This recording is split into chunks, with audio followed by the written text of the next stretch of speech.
नमस्कार दोस्तों, आप सभी का स्वागत है आपके अपने YouTube चैनल सिग्नेचर एजुकेशन वाला पर। दोस्तों IBPS पीओ मेंस का पेपर जो होने वाला है, इसके संबंधित सारी जानकारियां लेकर के आया हूँ। जो एग्ज़ाम पैटर्न है इसके बारे में बताएंगे आपको, और क्या जिस प्रकार से IBPS ने RRB के पेपर में एग्ज़ाम पैटर्न चेंज किया था, सेक्शनल टाइमिंग इंट्रोड्यूस किया था, क्या IBPS ने अपने IBPS पीओ वाले मेन पेपर में भी कुछ चेंजिंग किया है, और डिस्क्रिप्टिव कितने नंबर का होगा, कितना नंबर पास करने के लिए आपको मिनिमम लाना ही पड़ेगा, और डिस्क्रिप्टिव के नंबर्स जुड़ेंगे घटेंगे क्या होंगे, सारी जानकारी आपको प्रोवाइड करेंगे। कंप्यूटर का पेपर होगा या नहीं होगा, जैसे आरआरबी में कंप्यूटर का अलग पेपर होता है, 40 क्वेश्चन रहते हैं, 20 नंबर उसमें काउंट किया जाता है। क्या इसमें भी ऐसा होगा या नहीं होगा, सारी जानकारी आपको इसी वीडियो के माध्यम से प्रोवाइड करेंगे, तो वीडियो में अंत तक बने रहिएगा। पहले हम लोग बात करते हैं इंग्लिश लैंग्वेज की। मतलब ये इंग्लिश लैंग्वेज एक ऐसा पेपर है जो आपको सिलेक्शन के करीब पहुंचा सकता है अगर आप इसमें अच्छे स्ट्रॉन्ग हैं तो। अदरवाइज आपको मेन तो आपका रीजनिंग और क्वांट ही रहेगा, वो मैक्सिमम नंबर गेन करने की अपॉर्चुनिटी रहेगा। लेकिन अगर इंग्लिश में आप स्ट्रॉन्ग हैं तो आप कोई एक सेक्शन थोड़ा वीक भी है तो आप बहुत अच्छे नंबर स्कोर कर सकते हैं। तो पहले बात करते हैं इंग्लिश सेक्शन की। तो इंग्लिश की अगर हम लोग बात करें तो टोटल नंबर ऑफ क्वेश्चन 35 रहेंगे, 35 क्वेश्चन रहेंगे, 40 नंबर के, और 40 मिनट आपको मिलेगा। यानी कि एक क्वेश्चन करने के लिए 1 मिनट से ज़्यादा समय मिल रहा है आपको। और एक क्वेश्चन, कोई क्वेश्चन ऐसे भी देंगे जो 1.25 के भी रहें। तो ऐसे ही 35 क्वेश्चंस 35, नंबर 40, मार्क्स 40, और टाइम एलोकेटेड इसका 40 मिनट। तो ये हो गया इंग्लिश का पैटर्न। उम्मीद करता हूँ आपको समझ में आया होगा। और इसका सेक्शनल कट ऑफ जो बता दें, जनरल कैटेगरी के अप्रॉक्स बता रहे हैं तो 10 से 11 नंबर के करीब, 10 से 12 नंबर के बीच में ही जाता है, इससे ऊपर नहीं जाता है। तो इतना आपको गेन करना पड़ेगा। नेक्स्ट सेशन की बात करेंगे तो डेटा एनालिसिस एंड इंटरप्रिटेशन। जैसा कि नाम में ही शो है कि डेटा एनालिसिस और इंटरप्रिटेशन, यहाँ पर अर्थमेटिक आपके नाम में नहीं शो हो रहा होगा। एक दो क्वेश्चन आपके आएंगे, अर्थमेटिक के जो क्वेश्चंस भी आएंगे वो बड़े लेंदी रहेंगे और उसमें वेरिएबल्स भर भर के रहेंगे। लेकिन अगर आपका DI सफिशियंट है, DI आती है आपको, तो आप मैथ में एक सफिशियंट अच्छे नंबर स्कोर कर सकते हैं। और कुछ ना कुछ स्पीड मैथ के क्वेश्चन तो रहेंगे ही, और स्पीड मैथ जो रहेगा भी रहेगा वो नॉर्मल वाला नहीं रहेगा कि सीधे सिंप्लीफिकेशन या अप्रॉक्सीमेशन या नंबर सीरीज दे दिया। नंबर सीरीज में भी आपको पहले कोई नंबर सीरीज कैसे दे देगा, आपको कोई एक पैटर्न दे देगा, उस पैटर्न को फॉलो करते हुए 3 पैटर्न अलग अलग दे देगा। अब इस पैटर्न से कोई एक डिजिट यहाँ से, कोई यहाँ से, इन तीनों का स्टार्टिंग करा देगा। तो ऐसे अलग अलग दे सकता है। तो डेटा इंटरप्रिटेशन और डेटा एनालिसिस और एंड इंटरप्रिटेशन जो क्वांट सेक्शन में रहेगा ही रहेगा आपका। तो इसमें क्या रहेंगे, अगेन इसमें 35 क्वेश्चंस, नंबर ऑफ क्वेश्चंस इसमें 35 रहेंगे। लेकिन जो इसमें मार्क्स हैं वो बढ़ करके 60 नंबर हो जाएंगे। कितने हो जाएंगे, 60 नंबर हो जाएंगे। 35 क्वेश्चन हो, इसको करने के लिए आपको लगभग 45 मिनट, लगभग क्या कंप्लीट 45 मिनट आपको मिलेंगे। तो ये हो गया क्वांट सेक्शन के बारे में, यानी कि डेटा एनालिसिस और इंटरप्रिटेशन के बारे में कि 35 नंबर ऑफ क्वेश्चंस, 60 मार्क्स और 45 मिनट्स आपको मिलेंगे। देख रहे हैं कि इंग्लिश से वेटेज इसका ज़्यादा है, 60 नंबर है, लेकिन 35 क्वेश्चन है। अगर आप इसमें से 20 या 25 बनाते हैं तो आप सफिशियंट है, इनफ आपका कट ऑफ क्लियर कर जाएगा। मेन सेक्शनल कट ऑफ की बात नहीं कर रहा हूँ, सेक्शनल कट ऑफ तो इसमें कभी कभी 4 से 6 नंबर भी चला जाता है, 3-4 नंबर भी चला जाता है। तो अप्रॉक्स उसकी बात नहीं, मैं मेन कट ऑफ की बात कर रहा हूँ। इसमें जो 35 क्वेश्चन है वो 60 नंबर के हैं, और इसमें मैक्सिमम क्वेश्चंस 1.5 या 2 के अप्रॉक्स, मतलब 1 नंबर से ज़्यादा के ही रहते हैं। तो अगर आप इसमें 35 में से अब मान के चलिए 45 मिनट में आप 20 क्वेश्चन या 25 क्वेश्चन बनाते हैं, और उसमें कुछ अच्छे नंबर वाले बना लेते हैं, मान लीजिए 25 क्वेश्चन बना लिए आप, तो आपके वो 25 क्वेश्चन बहुत बड़ा होता है इसमें टास्क। 20 क्वेश्चन ही सपोज अब अगर आपने बना लिया, और 20 क्वेश्चन से अगर आपके 30 नंबर के अप्रॉक्स, तो हर हाल में मिल जाएंगे आपके। 30 नहीं मिलेंगे तो 25, 26, 27 तो मिल जाएंगे। तो आप आराम से जो आपका मेन कट ऑफ है उसको तो आराम से क्लियर करने के बहुत करीब पहुंच जाएंगे। तो क्वांट सेक्शंस का ये रहा एनालिसिस। ये अगला सेक्शन है जो सबसे मेन सेक्शन है, रीजनिंग एंड कंप्यूटर एप्टीट्यूड।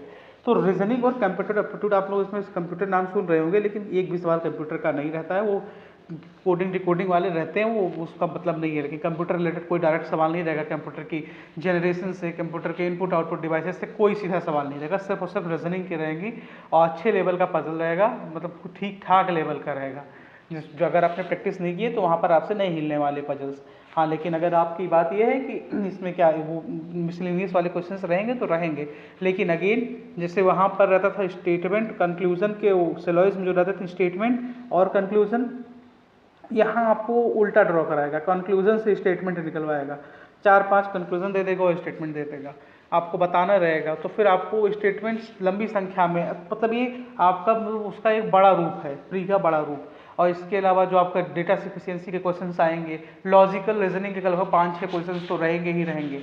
तो ये तो रीजनिंग का पैटर्न रहा कि क्या क्या रहेगा, बाकी सब पजल्स रहेगा लगभग 5 पजल्स तो मान के चलिए। आप 5 में से अगर आप 2 बनाते हैं तो आप मीडियम श्रेणी में बच्चे में आ गए हैं, और 3 बना देते हैं तो आप एक्सपर्ट मतलब एक अच्छे खासे लेवल मतलब आपने मार्क्स ऑब्टेन कर लिए हैं, जो आपको फाइनल सिलेक्शन की तरफ खींच देता है। इसमें टाइम भी सफिशिएंट आपको मिलेगा। और लॉजिकल रीजनिंग एक सवाल करते समय आप लोग सवालों को वही करिएगा जो आप कंठस्थ हो, मतलब यानी आपको या आता हो कि हाँ ये हम कर ही लेंगे। और बाईलिंगुअल रहेगा हिंदी और इंग्लिश, तो लॉजिकल रीजनिंग में अगर आपको इंग्लिश में आपको दिक्कत आ रही है तो आप लोग हिंदी में स्किप करके हिंदी में पढ़ करके उसका आंसर दीजिएगा, क्योंकि वो आपको ज़्यादा आसानी से आपका उस भाषा पे उस लैंग्वेज पर कमांड होगा। हो सकता है किसी को इंग्लिश पर कमांड हो तो वो इंग्लिश से करके देगा, लेकिन इसे हिंदी में भैया हिंदी में ही आप लोग लॉजिकल रीजनिंग को अटेम्प्ट करने का प्रयास करिएगा। इसके अलावा पजल्स, पहले तो आपको क्वेश्चन सिलेक्शन स्ट्रेटजी, जो आपके क्वेश्चन कैसे आप लोग सेलेक्ट करते हैं ये आनी चाहिए। आप सारी पजल्स नहीं कर सकते, ये मान के चलिए। वहाँ पर आपने ईगो पर नहीं ले सकते कि आपकी पहली पजल्स खुली आपको यही करनी है तो नहीं हो पाएगा। हो सकता है पहली पजल्स आपको फंसाने का दे दे, हाँ, लेकिन ये सफिशियंट है कि 2 से 3 पजल्स वो ऐसा देगा कि वो आपको डुएबल रहेगा। और चौथा पजल ऐसा रहेगा कि उसमें थोड़ा सा दिमाग लगा करके डुएबल रहेगा। डुएबल सब रहते हैं, लेकिन 1 या 2 पजल वो ऐसा देता है जो आप नहीं कर पाएंगे। वहाँ पर वो 60 मिनट अगर उस टीचर को ही दे दिया जाए और आप ही उस लेवल का पजल बना दो तो टीचर भी नहीं कर पाएगा। तो आप अपने ईगो पर मत लीजिएगा, आपको नंबर प्राप्त करना है, ईगो नहीं खेलना है। ये नहीं कि 60 मिनट में 30 मिनट लगा दिए और एक पजल हाँ हमने कर दिया, एक पजल हमारा ईगो सेटिस्फाइड हो गया। अगेन 30 मिनट में आप क्या कर लेंगे, उखाड़ क्या लेंगे आप फिर 30 मिनट में। फिर 30 मिनट में एक पजल लगा देना, 2 पजल हो गया भैया, 10 क्वेश्चन हो गए। अगर 15 नंबर आ गए खुश हो जाना, अच्छा खासा नंबर आ जाएगा तुम्हारा। लेकिन अगर वही अच्छे अटेम्प्ट करोगे तो 20-25 अटेम्प्ट हो जाएंगे, तो हो सकता है 30-32 नंबर आ जाए, तो आप खुद ही आगे बढ़ सकते हैं। तो रीजनिंग का अब मैं पैटर्न की बात करता हूँ तो टोटल नंबर ऑफ क्वेश्चंस 45 रहेंगे। अगेन मैं बात कर रहा हूँ, reasoning is very good subject. अगर रीजनिंग अगर आप सही से कर लेते हैं रीजनिंग और क्वांट, तो ये दोनों सब्जेक्ट आपका कट ऑफ क्लियर कर देंगे। तो रीजनिंग में 45 क्वेश्चंस रहेंगे, 60 मार्क्स के रहेंगे, 60 नंबर के, और टाइमिंग इसमें 60 मिनट मिलेगा। 60 मिनट यानी 1 आवर कंप्लीट टाइम मिलेगा। इसमें टाइम की कमी नहीं रहेगी, बस आपको क्वेश्चन को सेलेक्ट करना आना चाहिए कि आप लोग किस क्वेश्चन को पिक कर रहे हैं, कौन सा क्वेश्चन कर रहे हैं। और इसके अलावा इसमें जो मिसलेनियस रहेंगे उसको मत छोड़ करके आइएगा, उसको करके जरूर आइएगा। जो भी 2, 4, 5 मिले वो आपको कट ऑफ क्लियर करने में आसानी करेंगे। और उसके अलावा आपका कॉन्फिडेंस भी बूस्ट होगा कि हाँ हमसे सवाल बन रहे हैं। और पजल्स जो पहले आपके स्ट्रॉन्ग जोन की जो पजल हो वो उठाइएगा। ऐसा मत उठा लीजिएगा कि ऐसा पजल उठा करके बैठ गए जहाँ पर टाइम गंवा दें। तो 45 क्वेश्चन, 60 नंबर मार्क्स और 60 मिनट, ये टाइम हो गया। तो ये रहा इसका भी कट ऑफ वही 10-11 के अप्रॉक्स, 10-11 के अप्रॉक्स ही रहता है। सेक्शनल की बात कर रहा हूँ, 8-10 ऐसे ही रहता है। क्वांट से थोड़ा सा ज़्यादा रहता है, इंग्लिश से थोड़ा सा कम रहता है, बस ये समझिए सिंपल भाषा में। पेपर इजी आ गया तो आपके लिए भी आसान है और दूसरों के लिए भी आसान है वही चीज़। कठिन आ गया तो आपके लिए भी कठिन है, दूसरों के लिए भी कठिन है। अब आते हैं जनरल अवेयरनेस और बैंकिंग अवेयरनेस पे। देखिए जनरल अवेयरनेस के भी क्वेश्चंस रहते हैं। अभी आरआरबी के पेपर में पूछा था कि इजराइल के द्वारा जो डोम इस्तेमाल किया था, उसका जो सिक्योरिटी इक्विपमेंट है आयरन डोम, वो नहीं पूछा था, उसका पूछा था कि नेबल वर्जन क्या है। तो जनरल अवेयरनेस के भी थोड़ा बहुत क्वेश्चंस रहते हैं। लेकिन बैंकिंग अवेयरनेस आपको सारी रेटिंग्स याद होनी चाहिए कि इंडिया की मूडीज रेटिंग क्या है, आईएमएफ रेटिंग क्या है, वर्ल्ड बैंक ने क्या रेटिंग जारी की है, और उसके अलावा आरबीआई के द्वारा क्या रेटिंग जारी किया गया है, और इसके अलावा बजट में किसको कितना एलोकेट किया गया है money.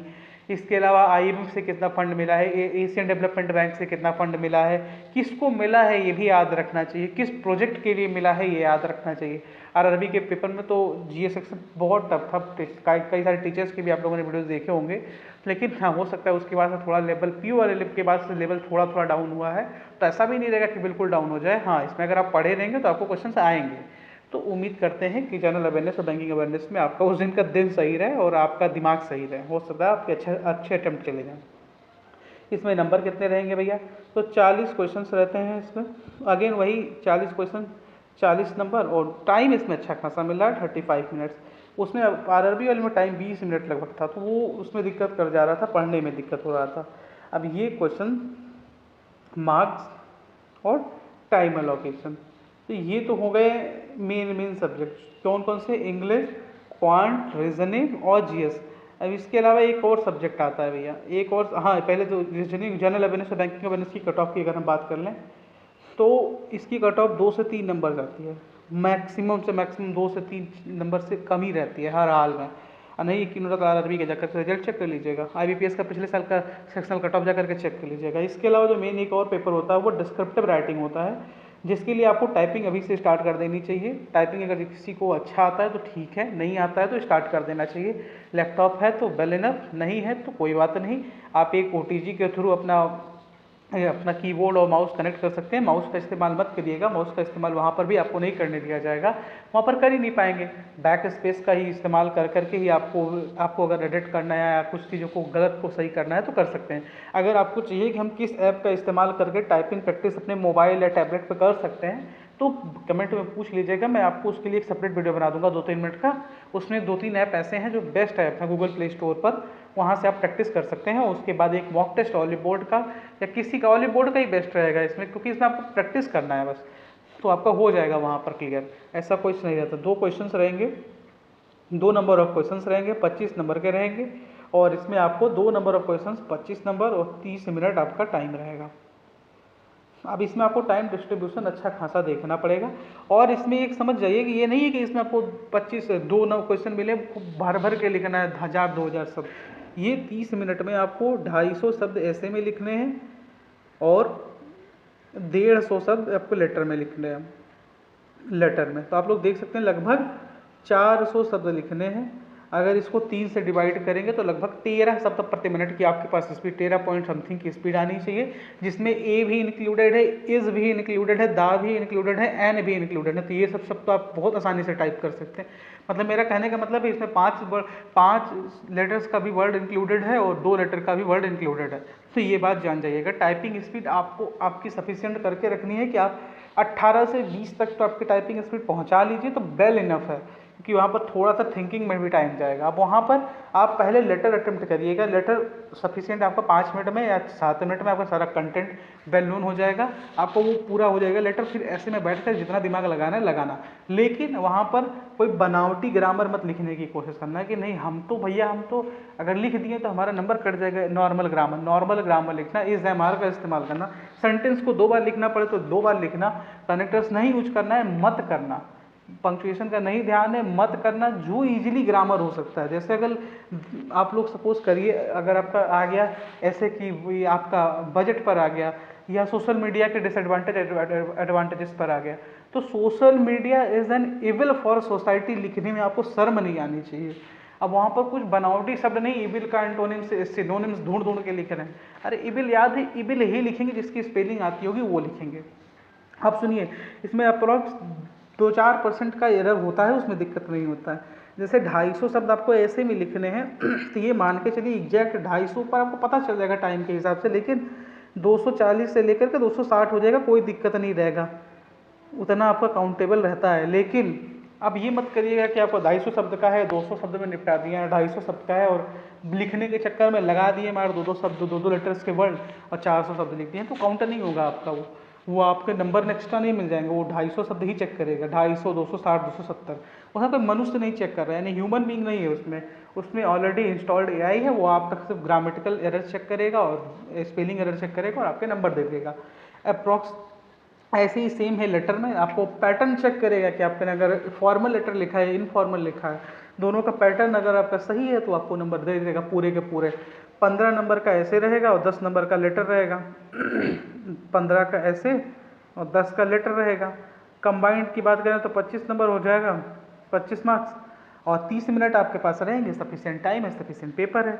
Cut off general category की मैं बात करूँ 10 नंबर आपको लाना रहता है, 10 नंबर ले आइएगा, क्लियर कर जाइएगा। अगर आपको इसमें सपोज करिए टाइपिंग स्पीड आपने अच्छी है और अगर आपकी इंग्लिश थोड़ी बहुत भी सही है, इस 10 को अगर सपोज करके आप 15-18 ही आराम से इजीली पहुंचा सकते हैं। बच्चे 22-22, 24-24 नंबर लाते हैं, 22-22 नंबर बड़ी इजीली आता है। तो जिसको नॉर्मल ग्रामर लिखा है, पैटर्न सही लिखा है, बस नंबर आ गए उसके, इसमें ऐसा है।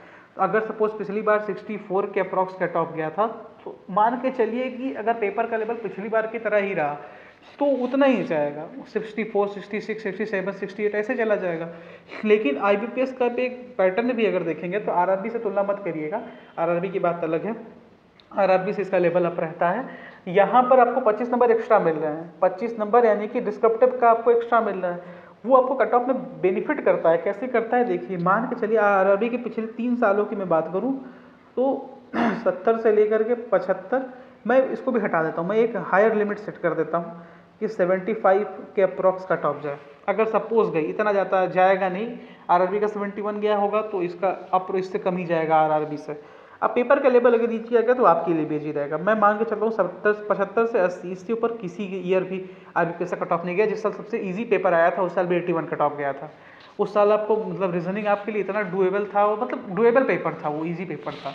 और पिछले साल टफ आया था तो 64 गया था लास्ट ईयर की। मैं ये लास्ट ईयर का इधर लिख देता हूँ, 64 या 66 ऐसे समथिंग गया था, तो 64 के अप्रॉक्स गया था। ये हैशटैग है, ये अप्रॉक्स है। तो आप खुद सोचिए, आपके क्वांट में आपको मतलब आपके 35 क्वेश्चन है 60 नंबर के, 45 मिनट मिलेंगे। 45 मिनट पे आपके अगर आप लोगों ने सही से पढ़ा है तो आपको ये नंबर लाने में तो आसानी होगी, नंबर लाने में दिक्कत नहीं होगी आपका। जैसे आप लोगों ने आरआरबी का अगर किसी भी टीचर का देखा होगा तो उसमें वो कह रहा था कि how to gain 110 plus, how to gain 120 plus, और इसमें आते ही वो क्या आ गया, how to gain 90 plus. 90 plus कैसे बच्चे पाए, 90 प्लस आपके नंबर आ रहे हैं, आपका फाइनल सिलेक्शन की तरफ हैं, आप एकदम क्लोज हैं। इंटरव्यू में एकदम ही मत कचड़ा फैला करके आ जाइए, तो फिर आपका फाइनल सिलेक्शन हो जाएगा। अब इसको देखिए, अगर आपके क्वांट में 60 नंबर हैं, 35 क्वेश्चन हैं क्वांट में, अगर आपने 35 क्वेश्चन में 15 क्वेश्चन बड़े नंबर वाले, 5 क्वेश्चन और अटेम्प्ट कर दिए, मिसलिनियस वाले सपोज एक ही नंबर के रहते हैं। मान लीजिए 20 क्वेश्चन आपने अटेम्प्ट कर दिए, 20 क्वेश्चन अटेम्प्ट कर दिए और इस 20 क्वेश्चन से आप कुछ नहीं निकाल पाए। अगर ये 15 क्वेश्चन कर दिए हैं तो आपकी 20 क्वेश्चन से आपके लगभग 30 नंबर से ज़्यादा ही निकलेगा। मैं मान के चलता हूँ 30 नंबर निकल गया, और भी मैं मान के चलता हूँ कि थोड़ा बहुत और कट गया। तो क्वांट में अगर आपने 18 क्वेश्चन सही करके आए हैं और इसमें आपके 24 नंबर बन रहे हैं, मैं मान के चल रहा हूँ। अब मैं आता हूँ इंग्लिश पर। इंग्लिश में आपके टोटल नंबर ऑफ क्वेश्चंस रहते हैं 35, 40 मिनट 40 नंबर। अब इंग्लिश में 40 नंबर का है, अगर आपकी इंग्लिश ठीक ठाक है, इंग्लिश मीडियम से पढ़े हैं, अच्छे हैं, तो 40 में से आप 30, 32 ईजिली ला सकते हैं। नहीं पढ़े इंग्लिश मीडियम से कोई बात नहीं, आप इतना तो कर सकते हैं कि इंग्लिश में से आपको 11-12 तो कट ऑफ क्लियर करने के लिए चाहिए। 20 का टारगेट रखिए, 20 भी चलो हटा दो, 20 का भी हटा दो, इतना भी छोड़ दो, 16 का टारगेट रख सकते हैं। 16 ले आइए, 16 ले आइए, वेल इनफ है आपका। आपको अगर इंग्लिश नहीं पढ़े लिखे हैं, अगर जो पढ़े लिखे हैं उनके लिए 30-32 आ सकते हैं। इसके अलावा अगर हम लोग चलें जीए की बात कर लें, जीए में आप लोग टारगेट कितना भी रख करके चलिए, लेकिन अगर पेपर टफ आ गया तो वो आपको जीए हिला देगा। आपको मतलब जीए में आपकी झुरझुरी छूट जाएगी, जीए में आपके धड़कने बढ़ जाएंगी, जीए में आपकी बीपी बढ़ जाएगी, इतना समझ लीजिए। तो जीए में मैं मान के चलता हूँ आपने 10 नंबर लाया, बहुत इनफ नंबर मैंने बोला है। और इसके बाद बचा रीजनिंग। रीजनिंग में 45 क्वेश्चन, 60 मिनट, 60 नंबर, 3 पजल्स निपटाई, 15 क्वेश्चन और 2 मतलब, और इसके अलावा लॉजिकल रीजनिंग और मिसलेनियस, ऐसा सब कुछ निपटा करके आपने 25 क्वेश्चन अटेम्प्ट कर दिया रीजनिंग में। 60 मिनट 25 क्वेश्चन, मैं कह रहा हूँ 25 क्वेश्चन सिर्फ कह रहा हूँ बस। 25 क्वेश्चन अटेम्प्ट किया, आपके 30 प्लस नंबर आ गए। जरा इसी को खाली काउंट कर दीजिए, तो ये 40, 10, 50, 30, 80 नंबर यहाँ से आपके उठ गए। और फिर वो 25 नंबर का वो आया, उसमें से अगर आपने कितना उठा लिया, 15 उठा लिया, तो 95 आपका पहुंच गए। जो सारे टीचर्स का एनालिसिस है हाउ टू गेन 95, 90 प्लस, तो यहाँ पर 95 आप ऑलरेडी पहुंच रहे हैं। तो इसमें मैंने क्या किया है, इंग्लिश में सिर्फ 16, इसमें इतना, इसमें इतना, इसमें इतना। अगर आपकी इंग्लिश मजबूत है और अगर आपकी इंग्लिश में सपोज करिए इंग्लिश में आपके 30 आ गए, इंग्लिश में आपके 30, इंग्लिश में 30 आते हैं, तो क्वांट में अगर आपके 20 आ गए, मैं क्वांट में कम कर दिया, रीजनिंग में आपके 20, इसने भी मान लो रीजनिंग में 20 आ गए, रीजनिंग में चलो 22-25 मान लेते हैं, पॉइंट से ज़्यादा मान लेते हैं बस। जीएस में आपके 10 आ गए, तो ज़रा काउंट करिए, 30, 20, 50, 20, 70, 5, 75, 10, 85, और वहाँ से अगर आपके 15 भी निकल करके आ गए तो 100 नंबर आपके आ जा रहे हैं। 100 का 40% लेंगे, 100 का 40% वो लोग लेंगे, तो 40 नंबर यहाँ से आपके आ गए। और इंटरव्यू में से आपका 20% लेते हैं, तो वहाँ से 20% सपोज 60 नंबर आए तो 12 आ गए और 52 चला गया आपका।